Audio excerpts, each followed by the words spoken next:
हमने जो थिएटर देखा था वो देखने में कुछ और था, जब अंदर घुसे तो कुछ और था। वो बहुत बचपन से डार्क फिल्म थी, बहुत डार्क फिल्म थी मेरे लिए। आपका भी एक्सपीरियंस हुआ फिर इस डार्क फील्ड फेस करना पड़ी चीजें? हाँ, बहुत कुछ मजबूरियां थी क्योंकि पापा नहीं थे घर पे, कोई रिस्पॉन्सिबिलिटी हैंडल करने वाला नहीं था, कोई ऑन पे हमें नहीं रखने वाला था। पहला ड्रामा जब किया ना तो मैं एक बुरखे में बैठी हुई थी हिजाब के अंदर, तो मुझे पहले पे जो मिली थी वो 500 थी। मैंने स्कूल शूज में एंट्री की थी। अच्छा। तो उसी में एंट्री की थी और उसी में परफॉर्मेंस किया था। तो वो जो एक्सपीरियंस था वो बहुत बैड एक्सपीरियंस था। आजकल जो मोहब्बत होती है ना वो एक कॉन्ट्रैक्ट होता है। आपने उस नीड को ना, लव की डेफिनेशन हमने दी हुई है कि मुझे तुमसे मोहब्बत है। लोग ऑफर करते हैं, मोहब्बत का इजहार करते हैं कि हमें जी आपसे मोहब्बत है, बहुत। आपके बगैर रह नहीं सकते, जान दे देंगे, ये गिफ्ट हाजिर है शादी कर। हम तुमसे बहुत मोहब्बत करते हैं, हमने तुम्हारे बिना किसी से मोहब्बत नहीं की, ये वो। तुम जो तुम में मतलब शुरुआत, इफ्तिताह भी तुम पे, इंतहा भी तुम पे। ये मतलब अभी मैंने रिसेंट सुना है, अभी अभी ये 10-15 मिनट में। खैर, मैं तो बस फिल्मों की ऑफर हुई कभी आपको? हाँ, पश्तो मूवी। उर्दू फिल्मों की नहीं हुई ऑफर? नहीं, कर दो यार। मैं अभी अभी थोड़ा सा अनफिट हूँ और मेरी एनर्जी भी उनसे थोड़ी लो है। मैडम नरगिस से बेहतरीन अदाकारा मुझे कोई नहीं नजर आती। और दूसरा हमारी आपा Ruby, Ruby Anam madam. Artist अगर आर्टिस्ट है ना तो उसको सिर्फ पब्लिक के रिस्पॉन्स से ही उसको एनर्जी मिलती है, उसकी बैटरी पूरी उससे होती है।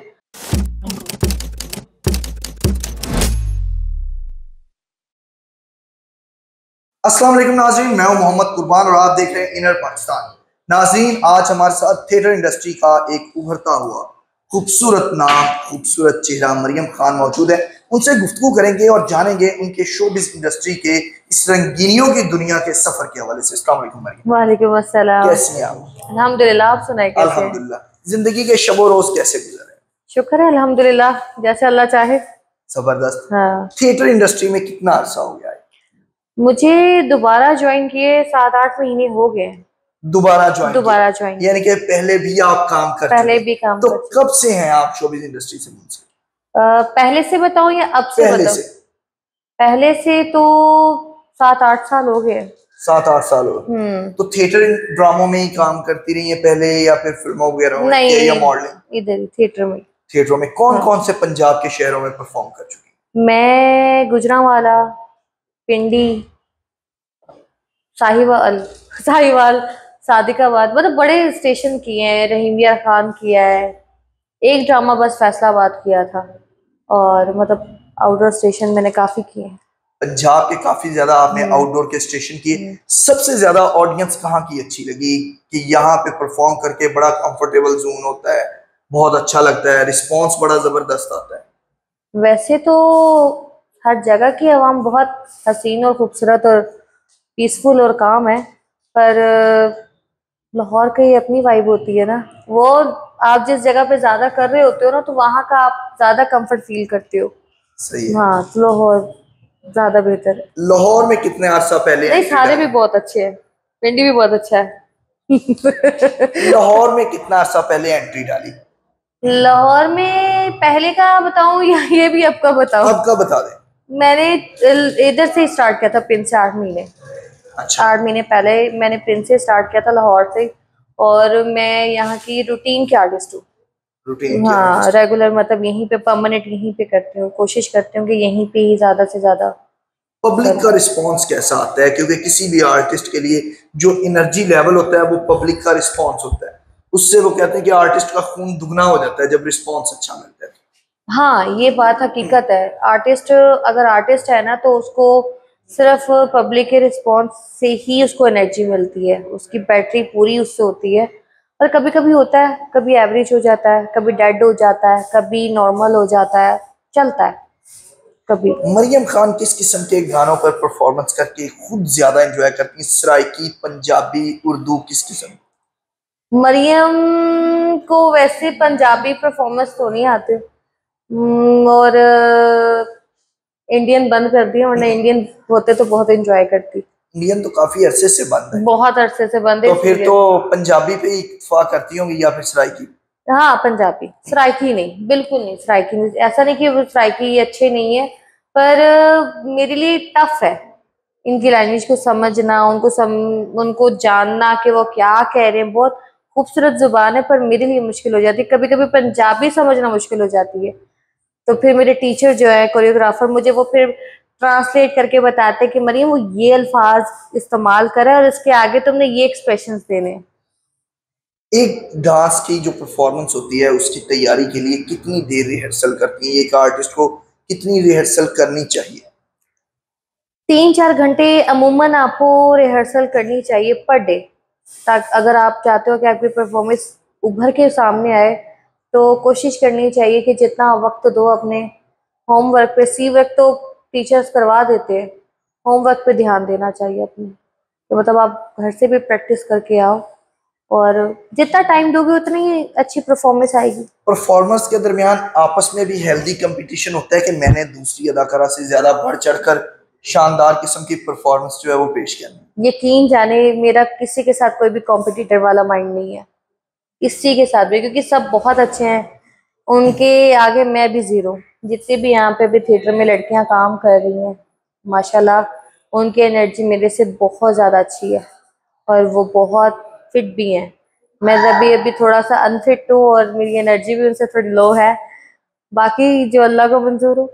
मरियम खान की अपनी पसंदीदा थिएटर की कौन सी अदाकारा है जिसको वो देखकर कहती हैं कि ये बहुत जबरदस्त है, ये मेरी पसंदीदा है? हर बंदे की कोई ना कोई पसंदीदा मेल में भी होता है, फीमेल में भी होता है। रिसेंट या पास्ट? मतलब ओवरऑल आप बता दें। ओवरऑल अगर पास्ट में देखा जाए तो मैडम नरगिस से बेहतरीन अदाकारा मुझे कोई नहीं नजर आती। और दूसरा हमारी आपा रूबी, सही। रूबी अनम मैडम, उनसे बेहतरीन अदाकाराएं मुझे कोई नजर नहीं आती। और मेल में? मेल में तो सभी एक से बढ़कर एक है, एक से बढ़कर एक। छक्के चौके हैं सारे। छक्के चौके, आप किसी एक की तारीफ ही नहीं कर सकते। सीनियर्स तो जितने भी अब लेजेंडरी है ना, उनकी तो आपको ना कि यार नासिर चनियटी, आप इफ्तिखार ठाकुर को देखो, नहीं नहीं नहीं नहीं, वो आमना सिद्दीकी को देखो, नहीं नहीं नहीं नहीं, सब भी एक से बढ़कर एक है, और उनसे पहले भी एक से बढ़कर एक थे। सही है। तो सब मेल का कोई नहीं है, पास्ट या फ्यूचर, मेल। मरियम खान ने स्कूलिंग कहाँ तक की है? यार मैं भी सच्ची बताऊं तो अंडर मैट्रिक हूँ। अच्छा, तालीम छोड़ क्यों दी? अधूरी क्यों छोड़ दी? कभी तालीम, दोबारा नहीं ख्वाहिश हुई कि नहीं इसको साथ साथ हाँ, कंटिन्यू रखा जाए, प्राइवेट मैट्रिक कर लिया जाए? मैंने कंटिन्यू किया था। एक जब मैंने स्टार्ट किया था, असल में मैंने ना बीच में छोड़ा है, किया है, छोड़ा किया, तो मैंने जितना किया है ना, मैंने उतना आपको ना उसका जॉइंट बताया कि मैंने इतना काम किया है, वरना बीच में मेरा गैप बहुत बहुत ज्यादा है। सही है। तो हम जब कराची में रहते थे ना, तो तब मेरे फाइनल एग्जाम चल रहे थे एट्थ के। तो उसके बाद मम्मा का अल्लाह जन्नत नसीब करे, प्लान बना के पंजाब शिफ्ट होते हैं, क्योंकि यहाँ पे नानी अम्मी रहती थी सारी बात। तो यहाँ पे जब आए तो फिर यहाँ पे कुछ और सिस्टम बन गया। तो फिर उसके बाद मैंने कहा कि मम्मा को ना थिएटर बहुत पसंद था, जुगते, ये ड्रामे, ये चीजें, और ये ऑनेस्ट बता रही हूँ, ये झूठ नहीं है। तो मेरा भी ना हम माइंड सेट हो गया कि जी मैं भी यही करूंगी। तो कुछ चीजें भी थी, ऐसा नहीं कि शौक, मजबूरियां थी, क्योंकि पापा नहीं थे घर पे, कोई रिस्पॉन्सिबिलिटी हैंडल करने वाला नहीं था, कोई ऑन पे हमें नहीं रखने वाला था, सिर्फ अल्लाह की जात थी। तो ऑब्वियसली मेरा थोड़ा मुझ बहनों में कॉन्फिडेंस था, मुझ में थोड़ा सा। तो फिर मैंने थोड़ी हिम्मत मार के मम्मा से कहा कि कोई बात नहीं, इकट्ठे करेंगे जो भी करेंगे। तो फिर ज्वाइन किया। फिर जब पहला ड्रामा किया तो बहुत छोटी थी। तब बहुत छोटी थी, कितना मुआवजा मिला? और जब स्टेज पर एंट्री डाली तो कितना ज्यादा प्रेशर था? आप मानेंगे नहीं, पहला ड्रामा जब किया ना, तो मैं एक बुरखे में बैठी हुई थी हिजाब के अंदर। तो मुझे पहले पे जो मिली थी वो 500 थी। अच्छा। और मैंने स्कूल शूज में एंट्री की थी। अच्छा। तो उसी में एंट्री की थी और उसी में परफॉर्मेंस किया था। तो वो जो एक्सपीरियंस था वो बहुत बैड एक्सपीरियंस था, क्योंकि मेरी लाइफ में कोई भी, मतलब मेरी फैमिली में कोई भी कमर्शियल लाइफ से नहीं है, कोई भी इस फील्ड से नहीं है, बल्कि वो किसी भी फील्ड से नहीं है। वो एक आम मजदूर की तरह रोज रिज़्क़ कमाने के निकलते और रात को वो रोटी लेके आते हैं, मतलब हवाई रोजी कह लें जिसे। तो कोई भी इतना तेज या होशियार नहीं है। तो मेरे लिए ये हमने जो थिएटर देखा था वो देखने में कुछ और था, जब अंदर घुसे तो कुछ और था। तो वो बहुत बचपन से डार्क फीलिंग थी, बहुत डार्क डार्क फीलिंग थी मेरे लिए। आपका भी एक्सपीरियंस हुआ फिर इस डार्क फील्ड का, फेस करना पड़ी चीजें? हाँ, बहुत कुछ। वो काम भी बहुत जिंदगी में अच्छा था। मरियम को मोहब्बत भी हुई? ऐसा नहीं हो सकता कि किसी इंसान को, वो मेल हो फीमेल हो, जिंदगी में कभी किसी मोड़ पे मोहब्बत ना हुई हो, किसी पे दिल ना आया हो, या किसी का आप पे ना आया हो? हाँ, मोहब्बत नहीं कह सकते इसे। इसे मोहब्बत और इश्क करने वाले वो हीर रांझा, सस्सी पुन्नू, मिर्जा महिवाल, यही यही लोग थे। आजकल जो मोहब्बत होती है ना, वो एक कॉन्ट्रैक्ट होता है। सही है। हाँ, आप ये मोहब्बत नहीं होती कि आपकी शादी हुई है तो वो मोहब्बत खत्म हो गई है। तो सही। प्रॉब्लम्स फेस अब घर की भी प्रॉब्लम सामने आ गई है, आपकी फर्स्ट मिसेस की भी प्रॉब्लम सामने आ गई। हमारे लड़कियां भी जो इस बात में आके मैं तेरे बिना रह नहीं सकती, उसको नीड कहते हैं, उसको लव नहीं कह सकते आप। आपने उस नीड को ना, लव की डेफिनेशन हमने दी हुई है कि मुझे सही। तुमसे मोहब्बत है, मोहब्बत नहीं हो सकती। ये बस जुनून आ जाता है, जज्बाती हो जाता है, जैसे बुखार सर पे सवार जिसको कहते हैं, बस वही चीज है। लोग ऑफर, अब आप क्योंकि कमर्शियल ड्रामा में काम करते हैं, लोग ऑफर करते हैं, मोहब्बत का इजहार करते हैं कि हमें जी आपसे मोहब्बत है, बहुत। आपके बगैर रह नहीं सकते, हम्म। जान दे देंगे, ये गिफ्ट हाजिर है शादी कर। तो क्या तब आपके एक्सप्रेशंस क्या होते हैं, किस तरह से उनको टालती हैं या क्या कुछ करती हैं? क्या नहीं, कहते क्या है, पहले तो ये जरा अंदाज बता। बस यही चीज सेम के हम तुमसे बहुत मोहब्बत करते हैं, हमने तुम्हारे बिना किसी से मोहब्बत नहीं की, ये वो। तुम जो तुम में मतलब शुरुआत, इफ्तिताह भी तुम पे, इंतहा भी तुम पे। ये मतलब अभी मैंने रिसेंट सुना है, अभी अभी ये 10-15 मिनट में। खैर, मैं तो बड़ा मौके पे पहुंच आया हूँ फिर इंटरव्यू करने। सच्ची, तो मैंने अभी सुना है ये सिर्फ बात है। ये सिर्फ समझ लें कि किसी का दिल बहलाना हो ना, किसी बच्चे को खिलौना ला के दे दो, वो वाली बात है ये, बस। मरियम का आगे से क्या रिएक्शन होता है आप मैं किस ये तरह से कहती हूँ कि टाल? यार वो बात किया करो जो समझ में भी आए। वो बात किया करो जो समझ में भी आए। बस यही है कि अच्छा, चलो मान लेते। फिल्मों की ऑफर हुई कभी आपको? हाँ, पश्तो मूवी।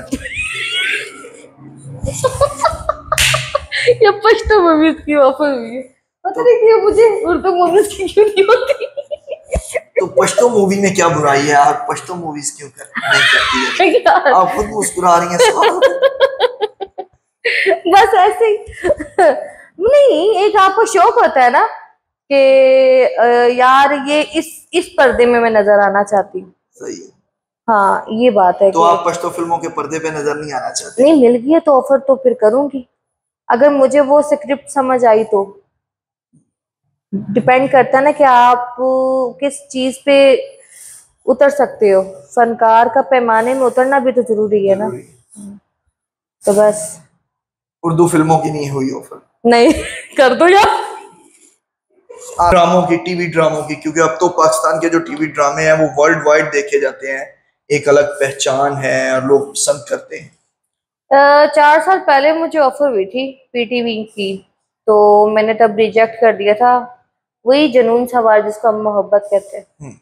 उसी के चक्करों में मैंने अपना करियर को फुल स्टॉप लगा के छोड़ दिया। पर अब मैं कोशिश करूंगी कि मैं खुद से इस चीज़ के ऊपर स्ट्रगल करूं और खुद जाके ऑडिशंस दूँ, क्योंकि मुझे बहुत से लोग ये कमेंट्स करते हैं कि मेरा जो फेस है वो टीवी वाला है। सच्ची बहुत शुक्रिया जी। नाज़रीन, आपने मरियम खान की खूबसूरत गुफ्तगू सुनी। उन्होंने अपनी ज़िंदगी के हवाले से, इसके साथ साथ अपने शोबिस के करियर के हवाले से कि किस तरह से उनकी शोबिस इंडस्ट्री में एंट्री हुई और फिर उन्होंने जो दरमियान में ब्रेक लिया उसके हवाले से भी डिस्कस किया। अपने मौजूदा प्रोजेक्ट्स के हवाले से भी खुलकर उन्होंने गुफ्तगू की। उम्मीद है मना आज का ये इंटरव्यू आपको पसंद आया होगा।